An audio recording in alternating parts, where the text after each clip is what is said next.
You're recording. Intro jingle. Can't wait to hear it. Take it away, Andrew. Sure. I always phone a friend and have Nina do all my singing for me. Okay, so this is the electrical walkthrough training session. This is optional for a handful of people. So if you have something else to do, you can jump off and just get the recording. Otherwise, we're going to run through kind of the procedure itself and the checklist that goes with it. We'll do some share screening and go. So we are going to start with the procedure, Andrew. Okay, let's start with the procedure. So we kind of have this broken up on who attends, what to do prior to the meeting, what to do during the meeting, what to do after the meeting. And this is the electrical walkthrough. So this is a client-driven meeting. So this particular meeting is the main meeting that we have with the client to review the electrical prior to rough-ins.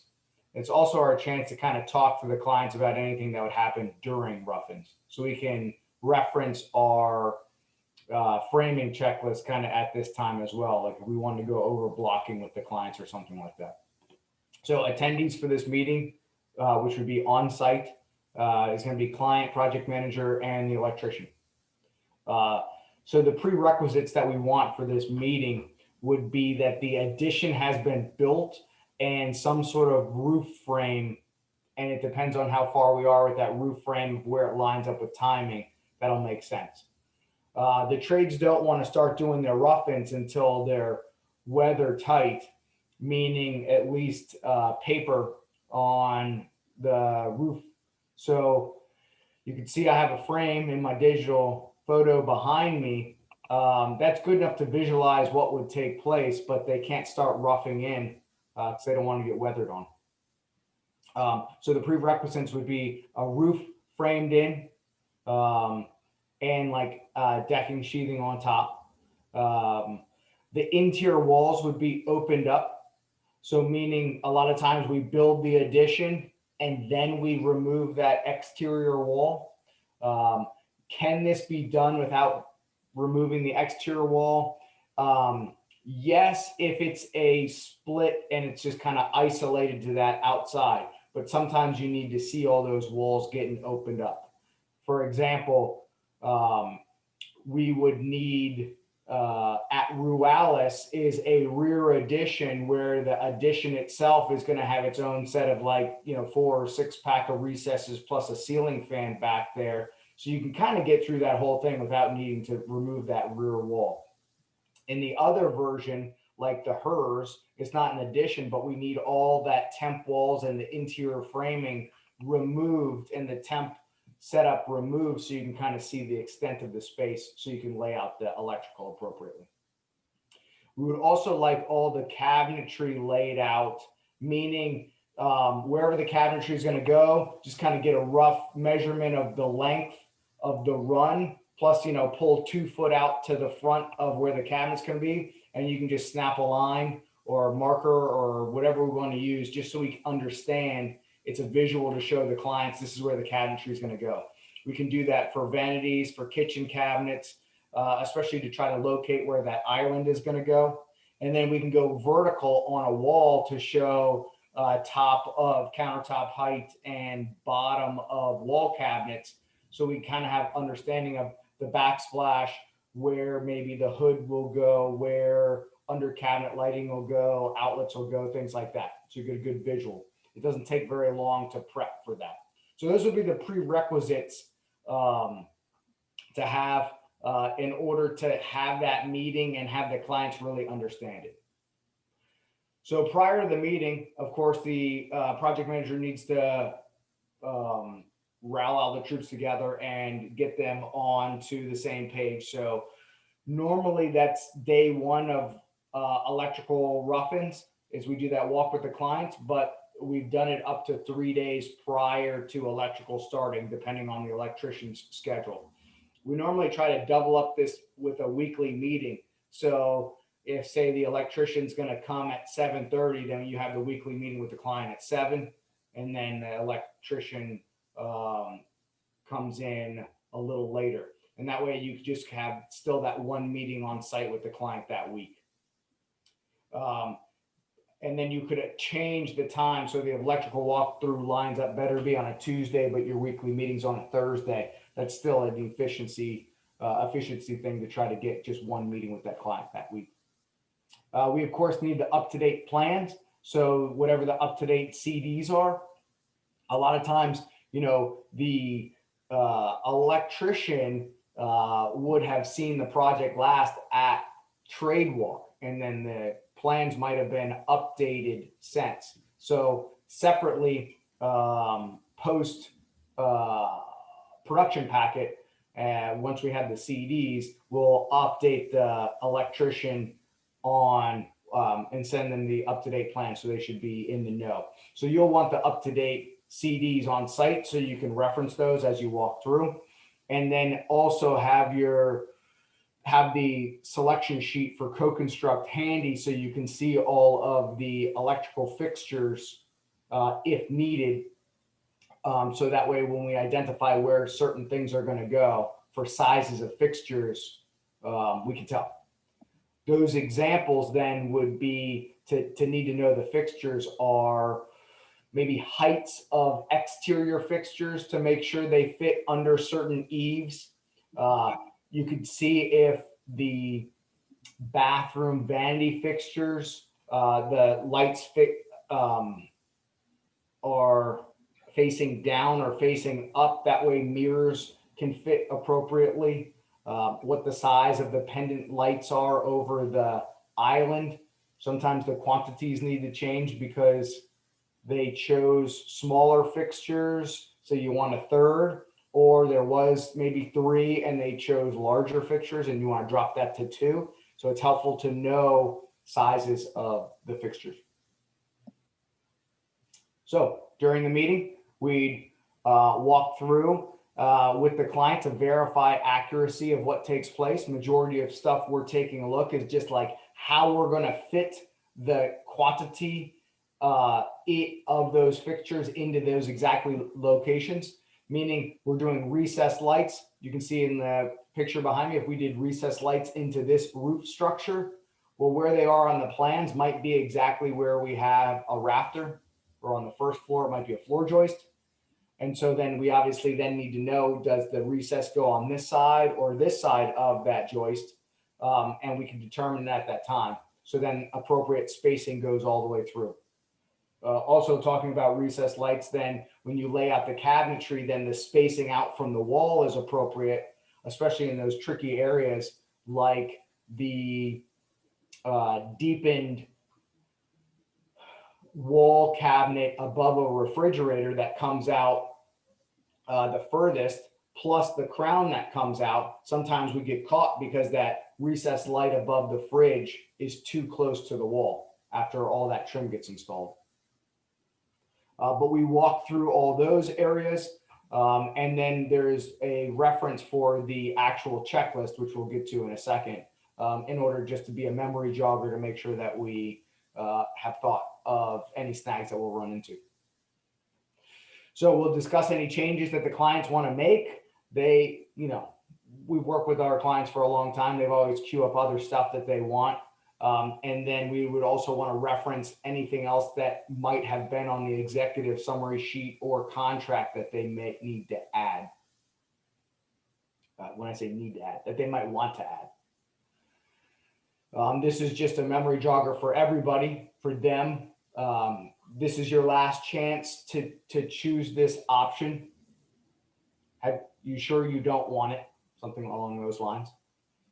And then this is our chance to review any potential code issues that we may see that the electrician can bring up or you can bring up that the inspectors may flag. A lot of times we see that there might be some sort of affixed shelving in front of the electrical panel that, we can go in and it might be built-ins, it might be anything. And we might say, listen, the electrician's okay working over this, but the inspector may flag it for us to remove it permanently. And at that time, you can make a decision with the client whether they want us just to remove that item or do that other, whatever code issue might get flagged, or we want to wait and see what the inspector says, and then we would approach it.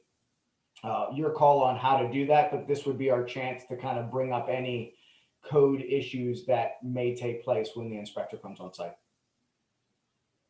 Let me pause there. Salima, do you want to add any items up to this point? No, so far so good. Mark, do you want to add any items? No, I'm good right now. Okay, I'm going to continue to post. So up to this point, our typical system would have fed, the design team would have fed the PM the appropriate drawings and specifications and fixtures to go with it. And the PDs would have already packaged up the whole production packet to do that. So the PMs have all the responsibility up to this point, and all that information should be at your fingertips to get. Post meeting, though, the PD comes back into play. So what are the main things of this meeting? Well, it's to handle the client, and it's also to ensure that we can actually install what we're proposing to install. And then any adjustments we need to make to do the install, as well as any adjustments that the clients want us to make, get tidied up in an additional work order so we can move forward. So what do we do after the meeting? So the project manager would take any of the edits that need to be done. If it's a lot of revisions, then we might want to actually change the CDs into an updated electrical set. That's what we say if necessary. So that would be up to the project manager's discretion if that's what needs to be done.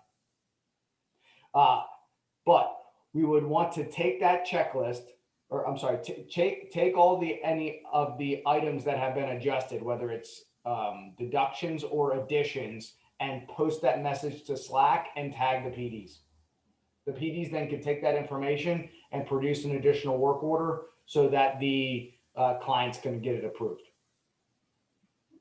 Also, with posting the kind of just laundry list of things that have changed, would be to post that electrical walkthrough checklist that we'll review next to Slack and then tag the DOP.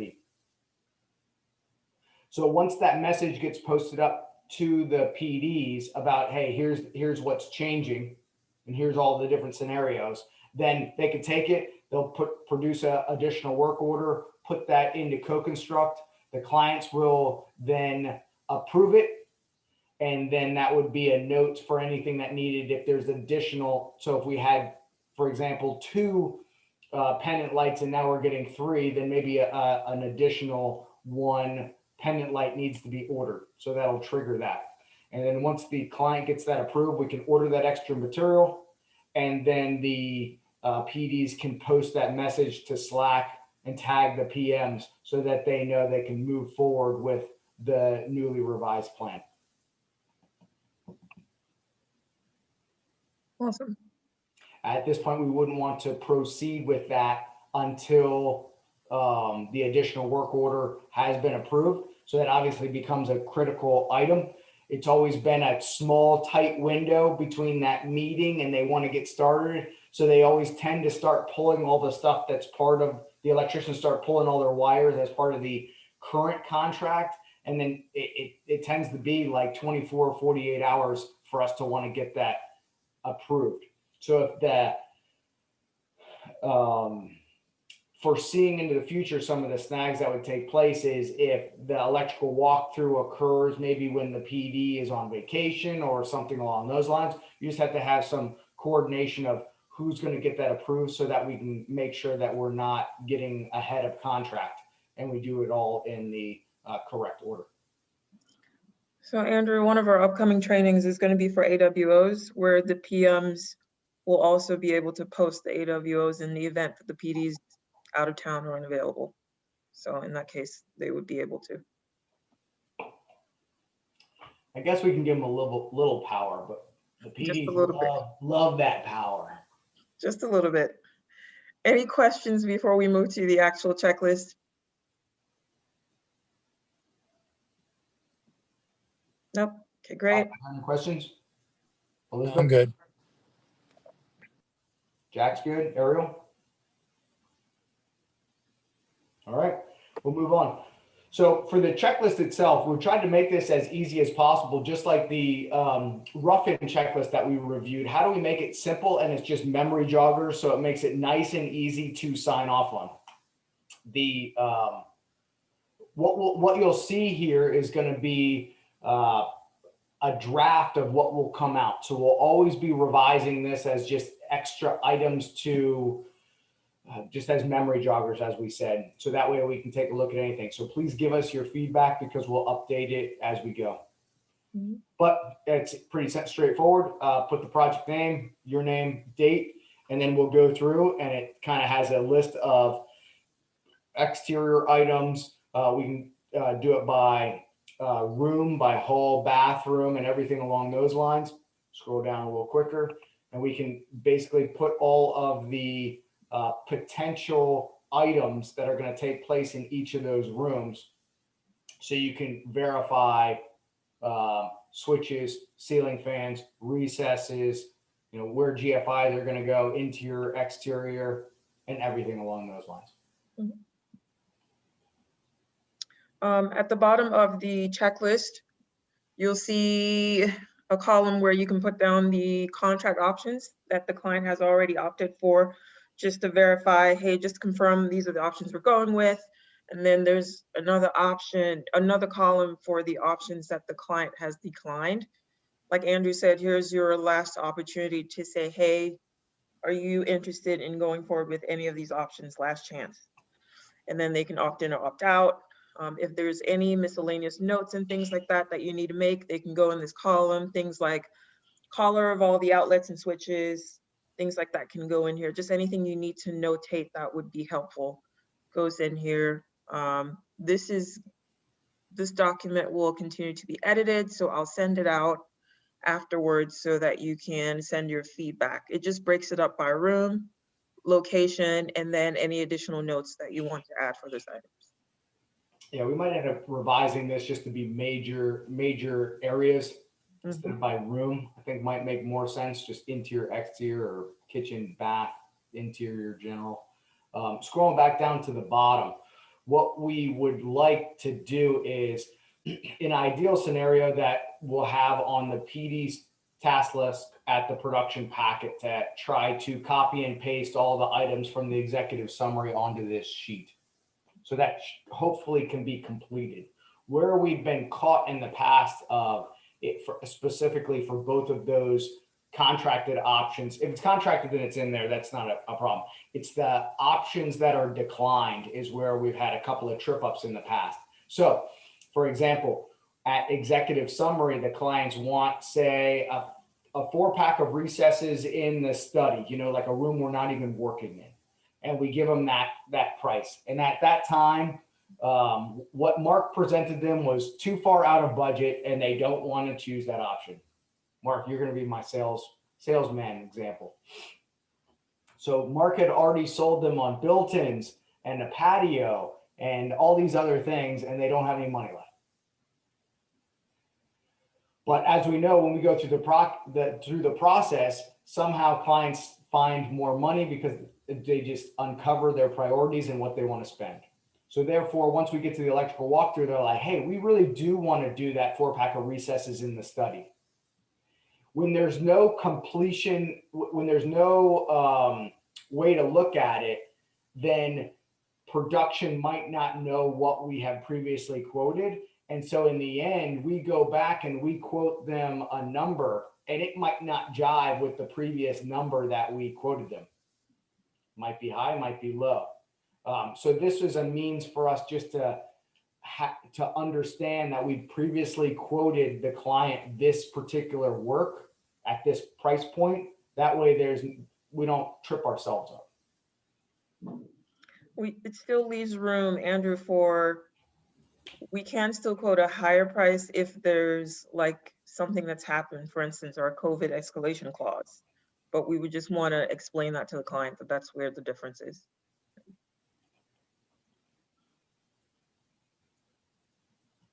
All right, awesome. Any questions about the checklist? So when we say turn this into Slack, that would be the same thing. Take a picture of it and just post a picture to Slack. Nice and easy. Yes, the PDs would be the ones to prep this document prior to the walkthrough, just because they're more familiar with the options at contract or executive summary that were declined or accepted. Where does this checklist live? So that'll go out in an email after this training. It's going to be in the project development folder. Question, is the checklist intended to be sort of a reminder and it's going to be more generic? Or are we looking for the checklist to be project specific and those options declined that Andrew mentioned, where they could have declined it at contract signing, but now they want to bring it back in and we don't want to get tripped up that we give them two different prices? So if you could clarify if this is a project specific checklist or just a general document.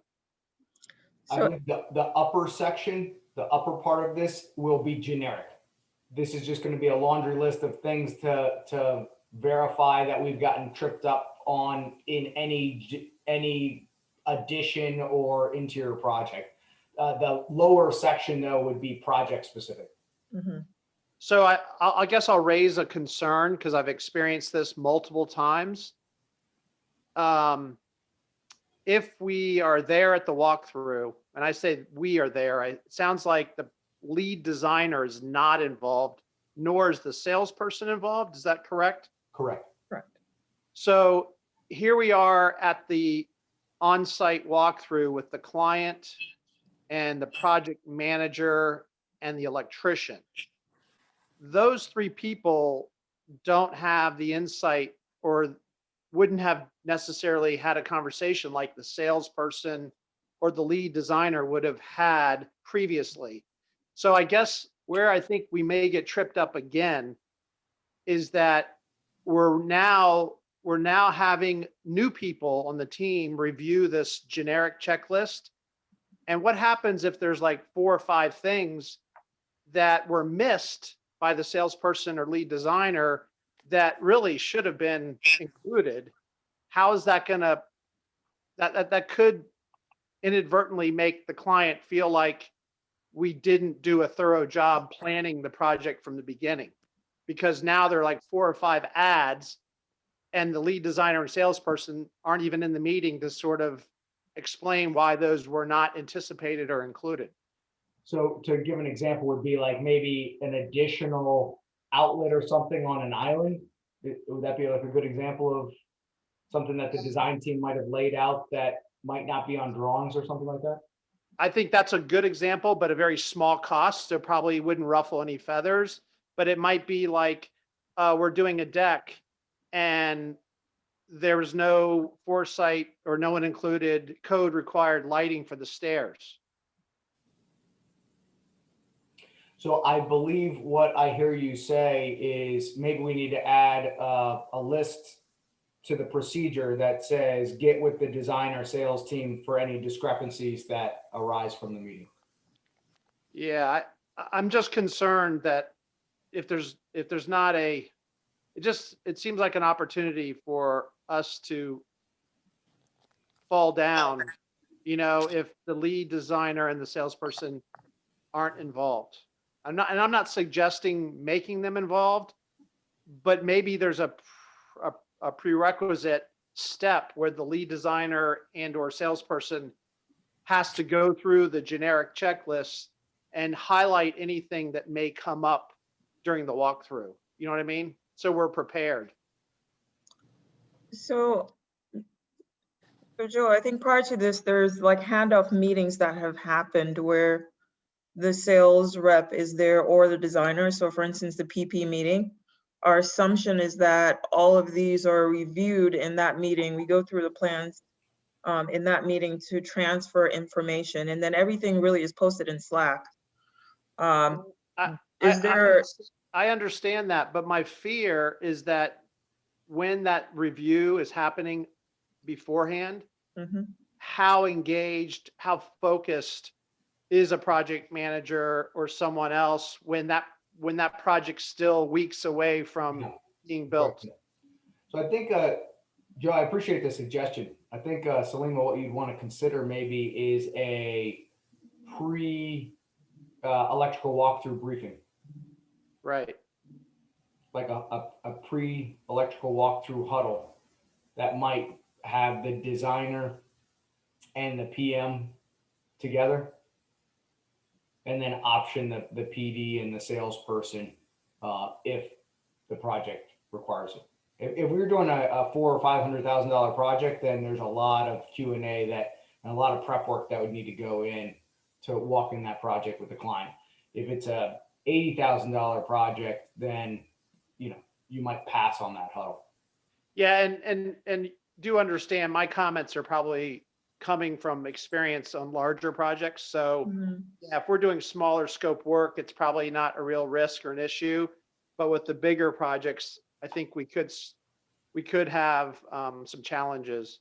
And the other suggestion might be that the generic checklist is used during the briefing, but I don't know that it helps to share that generic checklist with the client.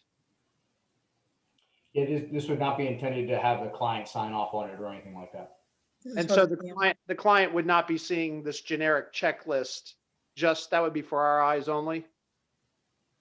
That's I'd like to correct. keep it so like if the client saw it, there's nothing on there that's like should be company only items. But we would have no intention of like giving them a copy like this is the agenda or anything along those lines. Gotcha. Okay. We've reviewed the attendees list based on job sizes and the whole process. So I think there is a time, you're probably right, where this would require, since it is a meeting for the clients, it would require a prep meeting, a prep huddle ahead of time. Right. And maybe if for certain size jobs, maybe the lead designer, who I assume prepared the electrical layout and helped with the design of the electrical and lighting, maybe for a certain size project, maybe the lead designer would attend the physical walkthrough. Potentially. Yeah. Anyway, sorry. It would be nice, yes, it's Nina speaking, but to be honest, let's be realistic. They're trying to kick us designers out in the production and have production handle things. I would love to visit the job site more often, but at the same time, being design build, we got to keep the process kind of moving and flowing. So I think that yes, there needs to, what I think needs to take place, at least at this electrical walkthrough checklist, this might be an add-on that PDs and design leads add on to their list of things that need to get accomplished, more or less when binder is being completed. That way, at least it's there as placeholders, and then PDs aren't going back to lead designers saying, oh, did they include this or not? It's listed.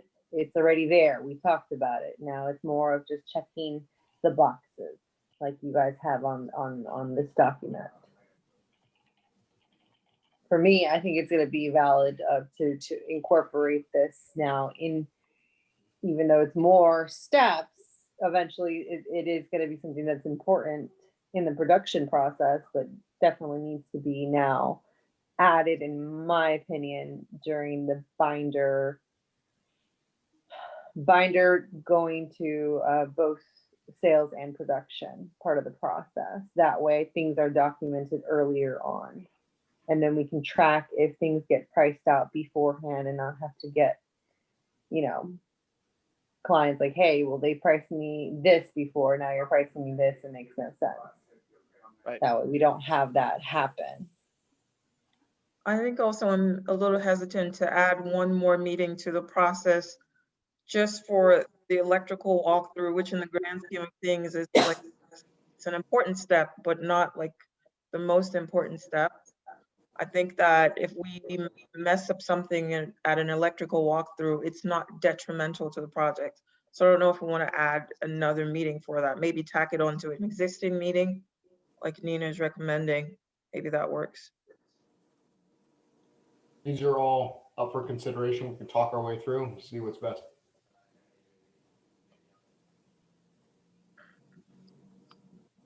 Thanks, Joe. Awesome feedback.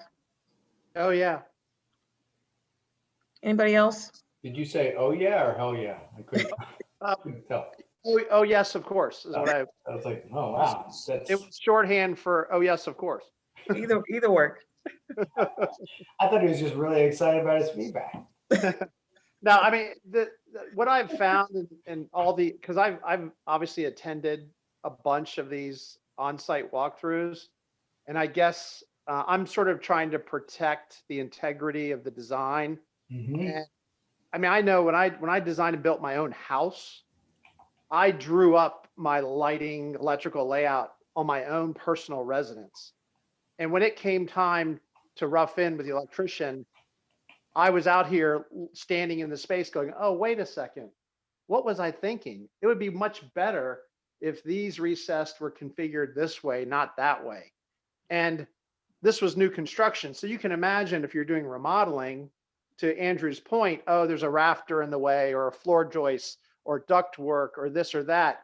To me, there's almost always a need for a design sort of input or redesign, redirect, rethink something because of an obstacle that's in the way.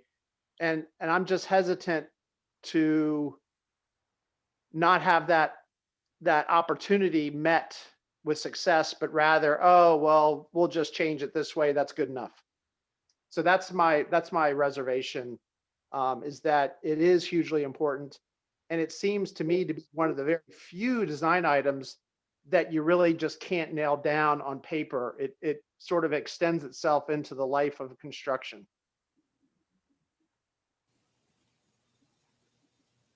But that's just a belief. So just trying to put it out there how important it really is. Absolutely. We will consider all of those for sure. All right, Selena, take us home. Take us home? Okay. Barring any other questions, this is the end of our training. I will send a follow-up email that has a recording of this video and where it's saved so that you can access it as needed. And then PDs, I will, in that same email, I'll also let you know where this checklist is saved. If you have any questions, please feel free to reach out to me and send me any feedback or edits that you'd like me to make. Awesome. Thank you, Andrew. Thank you. Thank you all. Thank you. Thank you. Bye. Hey, Oz, you just want to stay